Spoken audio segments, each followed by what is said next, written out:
ముఖ్యమంత్రి వర్యులు నారా చంద్రబాబు నాయుడు గారికి, రాష్ట్ర అధ్యక్షులు అచ్చెన్నాయుడు గారికి, మిగతా స్టేజ్ మీద ఉన్న ముఖ్య నాయకులకు అందరికీ, ఇక్కడికి వచ్చిన కార్యకర్తలకు అందరికీ నా హృదయపూర్వక నమస్కారాలు తెలియజేసుకుంటున్నాను.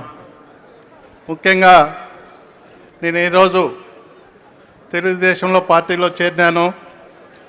ముందు 1994 నుంచి 99 వరకు నేను చంద్రబాబు గారి నాయకత్వంలో తెలుగుదేశం పార్టీ శాసనసభ్యునిగా ఉన్నాను. తర్వాత మా లక్కిరెడ్డిపల్లి నియోజకవర్గం డీలిమిటేషన్ పోవడం వల్ల రాయచోటిలో నియోజకవర్గం రావడం వల్ల ఆ రోజు నుంచి నేను పార్టీకి దూరంగా ఉన్నాను. అయితే 99 తర్వాత రాయచోటి నియోజకవర్గంలో వైసీపీలో చేరి దాదాపు 20 సంవత్సరాలు వైసీపీ పార్టీకి సేవ చేసినాను. సేవ చేసినాక నాకు ఇక్కడికి వచ్చిన అధికారం వచ్చినాక రాష్ట్ర ముఖ్యమంత్రి జగన్మోహన్ రెడ్డి వచ్చిన తర్వాత నేను గమనించింది ఏంటంటే,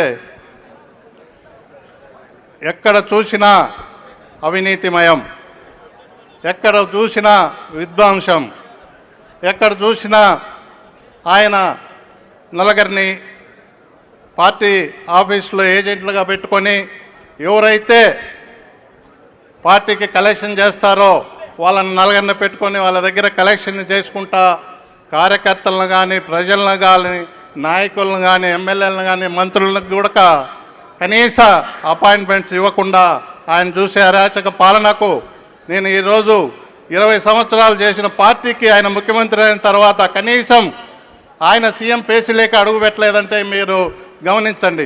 ఆ పేసీలేక కూడా అడుగు పెట్టకుండా ఈరోజు నాకు సంతోషంగా ఉంది. ఈ పచ్చ జెండా కిందకి మళ్ళీ తిరిగి వచ్చినందువల్ల నాకు ఈరోజు మళ్ళీ చంద్రబాబు గారిని ముఖ్యమంత్రి చేయాలా, అటువంటి ముఖ్యమంత్రి మనకు అనవసరము అని చెప్పేసి మళ్ళీ చంద్రబాబు గారిని ముఖ్యమంత్రి చేసుకోవాలని చెప్పేసి నేను మళ్ళీ ఈ పార్టీకి పచ్చ జెండా కిందకు వచ్చిన దానికి ఈరోజు నాకు చాలా సంతోషంగా ఉంది. ఇక్కడికి వచ్చిన మరి పెద్దలందరికీ నమస్కారాలు తెలియజేసుకుంటూ, ఇక్కడికి వచ్చిన కార్యకర్తలందరికీ నమస్కారం తెలియజేసుకుంటూ, మనం మరీ ఈసారికి చంద్రబాబును గట్టిగా మనం ఫైట్ చేసి తప్పకుండా ముఖ్యమంత్రిగా చూడాలని మీరందరినీ కోరుకుంటూ సెలవు తీసుకుంటున్నాను. జై హింద్. థ్యాంక్ యూ ద్వారకానాథ్ రెడ్డి గారు.